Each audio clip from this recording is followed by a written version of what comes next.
do this session practice so we can participate with a lot more attention awareness of ourselves. So for that, I invite you to close your eyes. Vardhani is asking what's the topic of today. The topic for today is how to have the conversations that you could be avoiding and how that can help us deepen our relationships, strengthen relationships. This is the theme we are carrying since last week. So to arrive here today, again, just sitting up straight and allowing your eyes to close if that feels all right.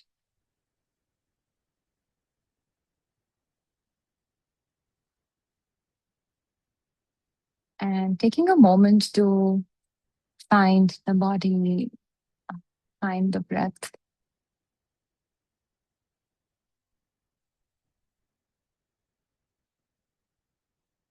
Checking in with the body.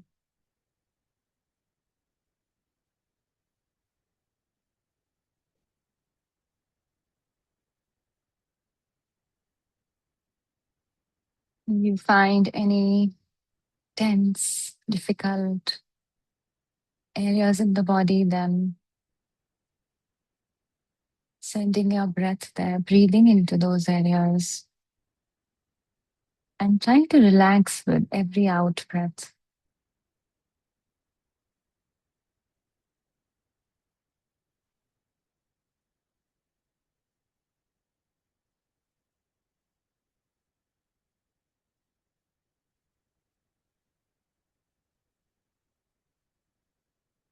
The mind starts running, bringing it back to your breath.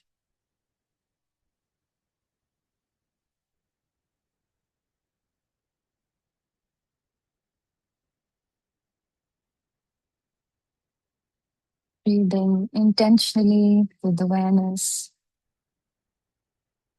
not wanting to change the breath though.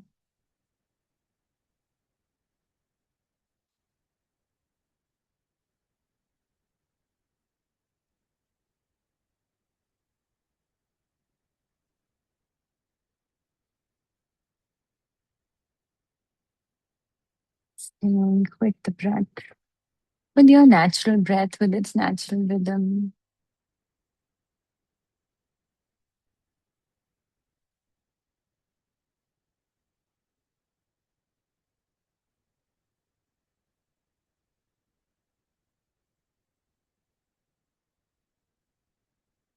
Watching the breath with curiosity.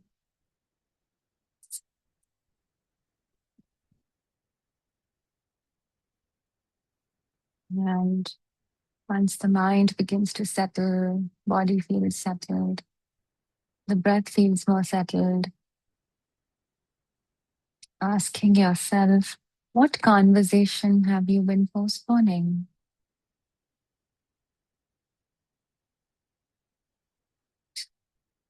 Could be asking for help, apologizing, maybe expressing some disappointment, setting a boundary, even telling someone how much they matter, sharing a hurt, sharing a need.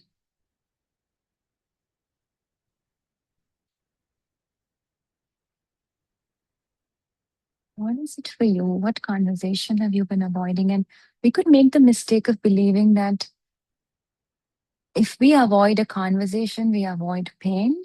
But often with avoidance, we simply spread out the pain over months or over years sometimes. So then setting your intention, today I want courage around, and you can fill that with whatever conversation you want to have. Today I want the courage around, and completing that sentence for yourself.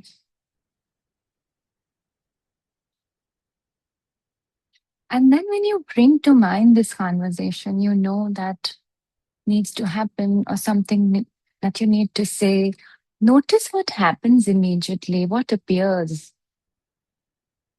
Is it fear, anxiety, guilt, tension, uncertainty? What immediately appears? What's your reaction? What's the feeling? And if you're able to connect to that, can you even find where do you feel that in your body?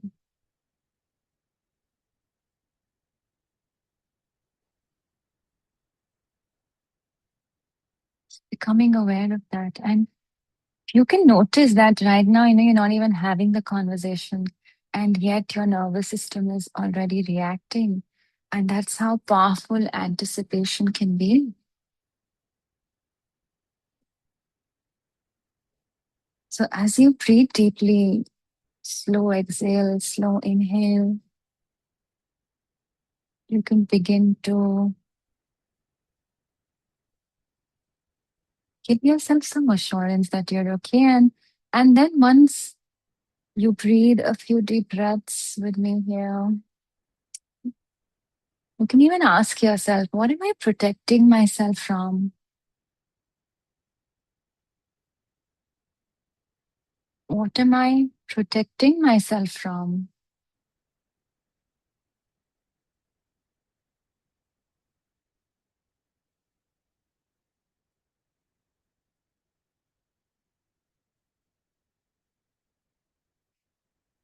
And then coming back, if you'd like, opening your eyes if your eyes were closed.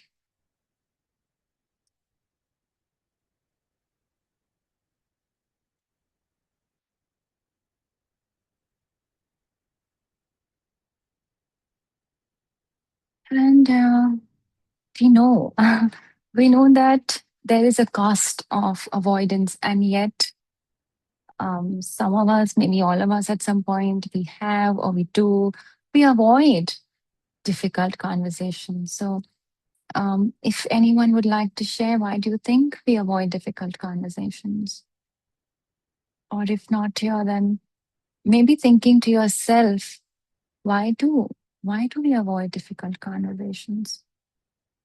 It could be a fear of conflict, a fear of rejection, fear of hurting someone, of being misunderstood, fear of even losing the relationship. Because avoidance can feel like relief, uh, but we also know that it's temporary relief.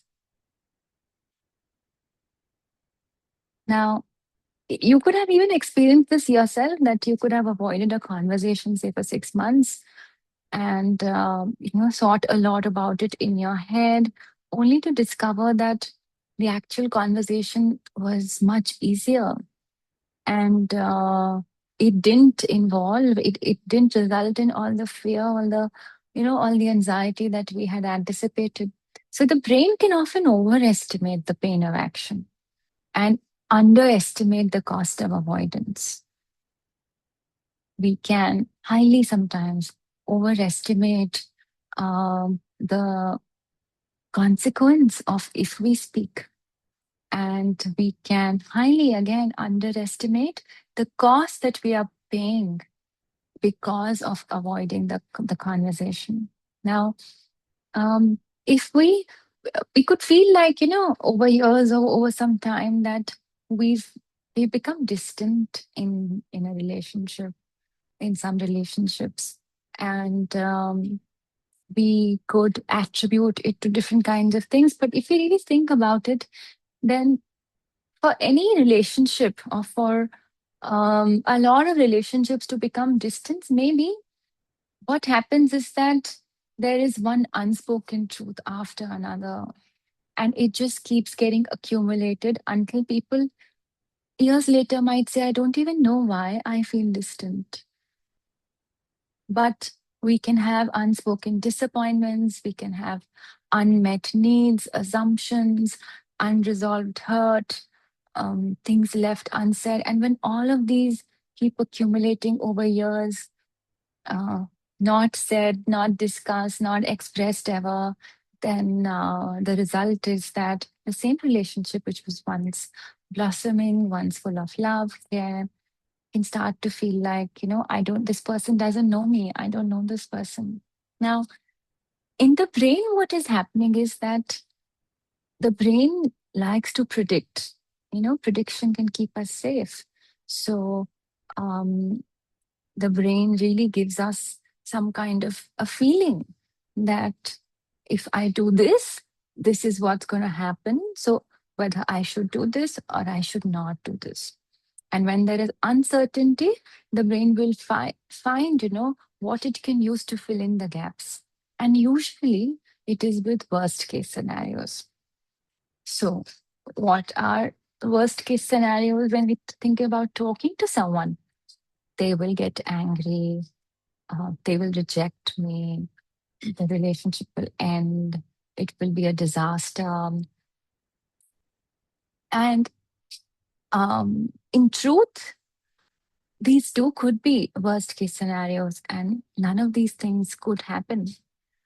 I'm not saying that um, they would never happen, but if we look at probability and how much we think and how much we predict, we know that we do think of situations of consequences that are far more negative than they actually turn out to be. Now, how many arguments, if you think about it, could you have had inside your own head? Or how many negative consequences could you have created in your own head, which actually never happened? The other aspect which I think about when you know uh, there is uh, there is need for honesty or need for things being said is our relationship with vulnerability. We can think or we can assume that vulnerability is an indication of sometimes weakness, exposure, risk. Um, and we want to protect ourselves. We don't want to appear um, silly, weak, needy, clingy, always, having a problem, wanting to say things. But vulnerability is actually, just allowing another person to see something which is true, which is real.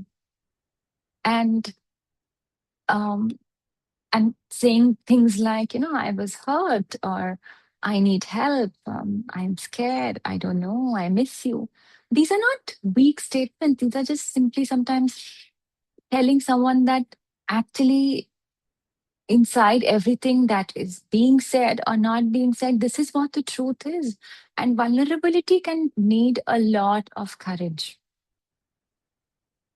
because, yeah, it can be scary to feel like we are exposing ourselves um, or that we are saying something that makes us look a certain way, and depending on how we think about it, we can be scared of looking maybe I will come across as jealous, I will come across as weak, whatever negative associations we have with really expressing ourselves.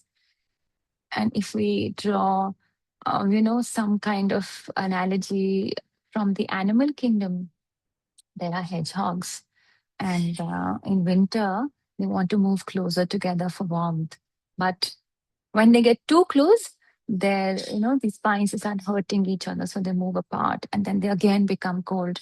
Now, this process of moving together, moving apart, eventually they discover the right distance. It's close enough for warmth, far enough for, their comfort.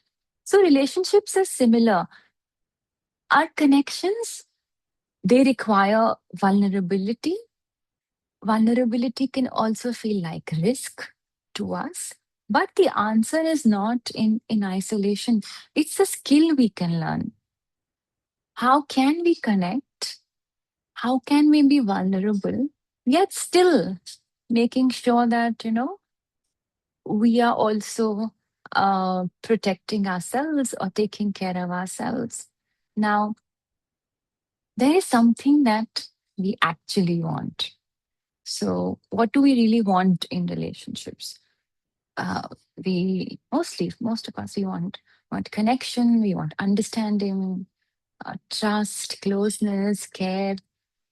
Um, Now, if you think of these things that we want in relationships, whether it's connection, whether it's understanding, trust, closeness.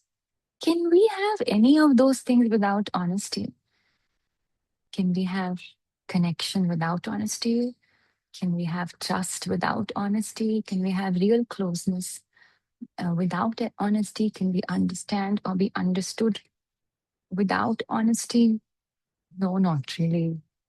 So the thing that we most want, it's counterproductive, right? Like we really want this. That's why, this relationship is important to us, whatever the relationship is. And the relationship is important to us because we seek connection from it. We seek understanding, trust, closeness from it. But then the thing we want most, it's it's actually on the other side of the conversation we are avoiding. So until we have the conversation, until we say, express our truth, we can't really get to where what we want in the relationship. So so yeah, it feels like what we are trying to seek, what we're trying to create, it is almost unattainable really until we can make ourselves vulnerable and can have that conversation.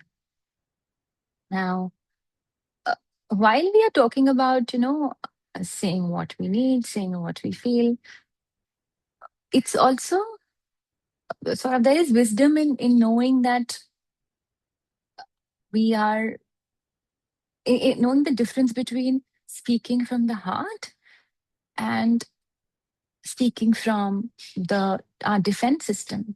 So when we get defensive, when we want to, um, really not say the truth and put it on the other person, it can sound like blaming, attacking, proving, wanting to win. But when we really are intending to establish deeper connection, understanding, then it sounds more like sharing, expressing, revealing, inviting, understanding. So it's really a skill to know the difference between the two. What are we doing? We don't want to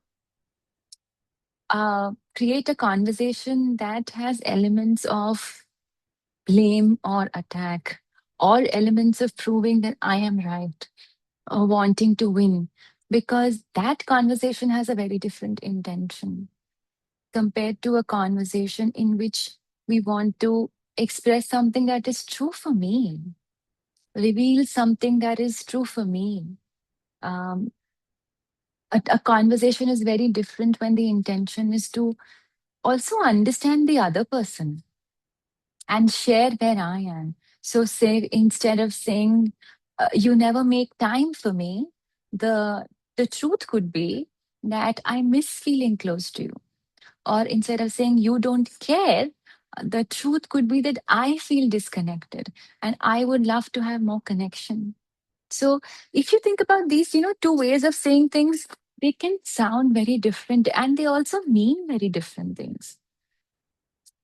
So, even the other person's nervous system will receive these things very differently, and that's actually the skill, that we need to develop. That how can we talk with real compassion for ourselves, but also for the other person, with real understanding for what the truth is for me, because otherwise we can get lost in the need to win that conversation. So yeah, we've seen that difficult conversations can feel scary, threatening, really like the the science, the biology of the brain, the body, all come into play and can keep us from wanting to say things that can make us imagine worst case scenarios. But then it's not just that we postpone difficult conversations, we can also postpone loving conversations. So, um, we can find it difficult to say something, meaningful to someone. Sometimes, it can be hard to even express things to our parents, uh, to friends, to people, to loved ones. Um, and you could think about it, if there's someone who has done something meaningful for you that you could never really fully acknowledge. So, there are times when the conversation that we could be avoiding is not a complaint. It's gratitude maybe, or it's our love, it's our care. We can assume that our loved ones know, but many do not. So unspoken appreciation can also create distance, not just complaints. And that's something to really think about, that when we don't express our gratitude, when we don't notice little things that someone does for us, we even that can contribute to having the relationships becoming more distant. Because, you know, relationships rarely suffer because people care too much, right? They they suffer because people stop sharing what is real, and real can be both things. Real can be the difficult things, real can also be the great things, the pleasant things.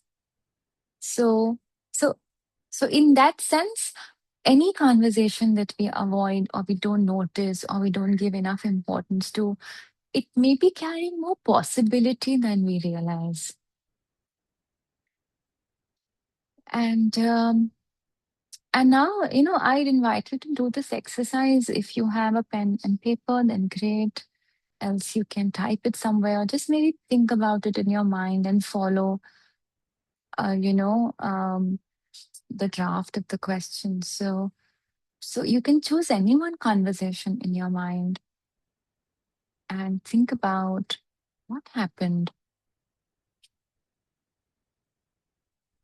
What happened that created the need for the conversation, whether you had it or not. So choose any one conversation and think about what happened. What do I feel? What do I honestly feel?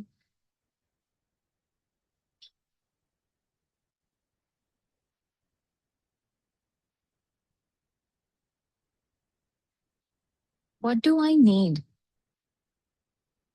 We spoke about it yesterday, that expressing our needs can feel so revealing, exposing. Thinking about it, what do I need?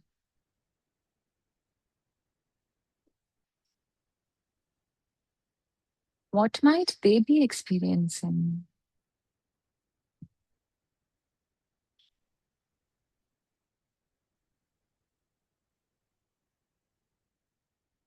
What might they be experiencing?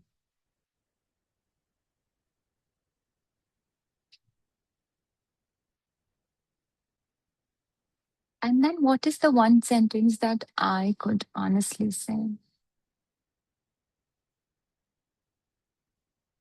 What is the one sentence that I could honestly say?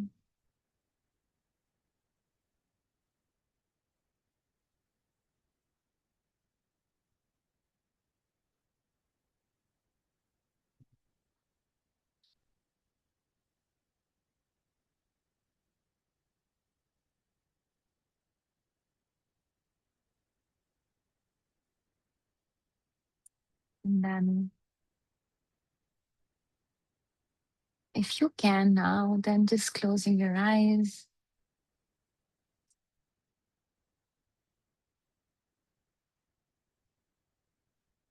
and bringing awareness to your breath.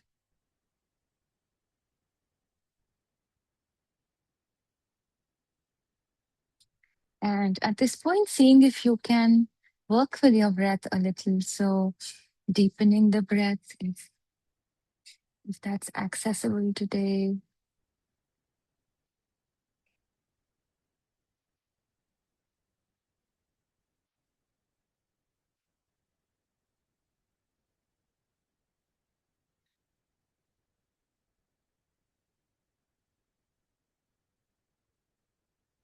So a long, slow inhale,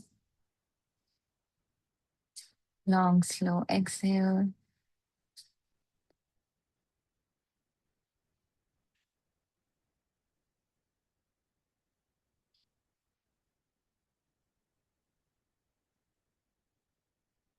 Few more deep breaths.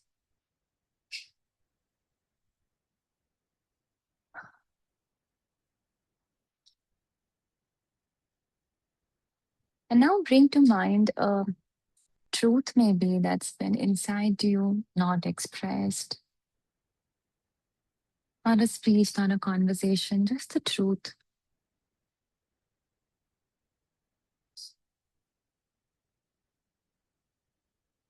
And notice it gently resting in your heart.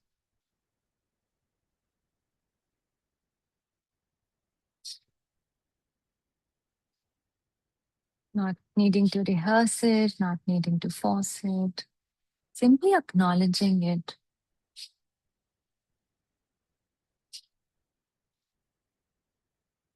Holding the truth with kindness. Something worthy of being heard.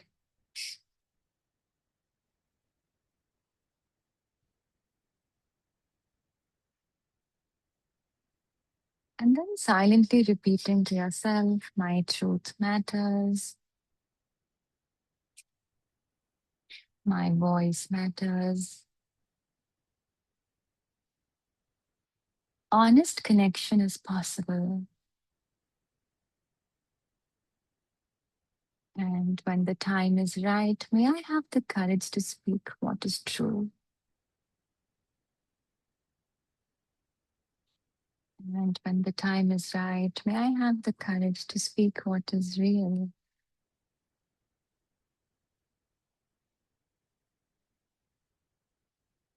Few deep breaths.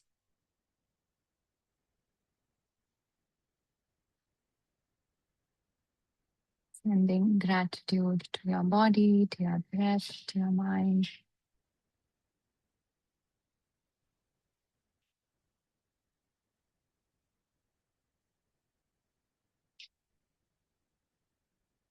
And then coming back to our session. And if you have any questions or if you'd like to say something, share something, then we could do that now. We do have, a question here saying maybe we are avoiding the tough conversations because of cultural upbringing due to raising female babies and male babies differently. Or have we as human beings moved away from that?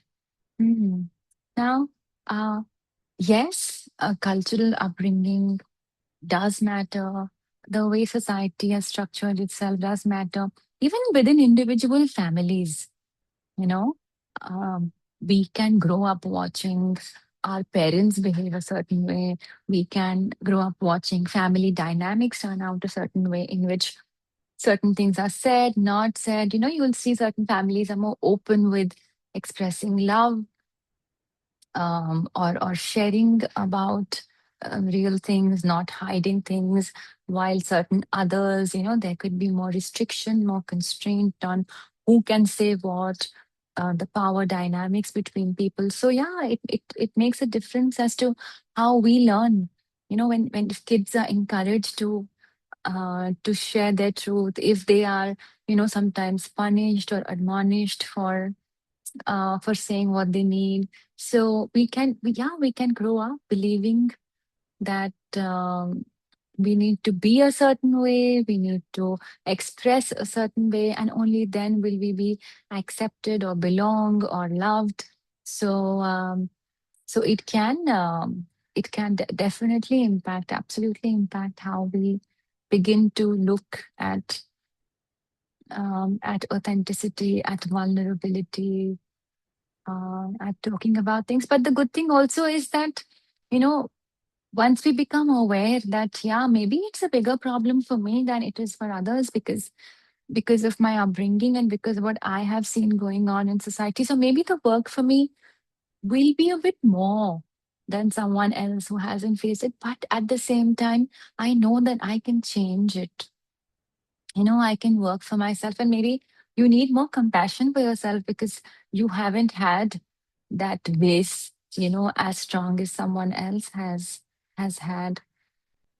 So with more compassion, more courage, we can still learn slowly, maybe, but we can learn to be more expressive and more authentic.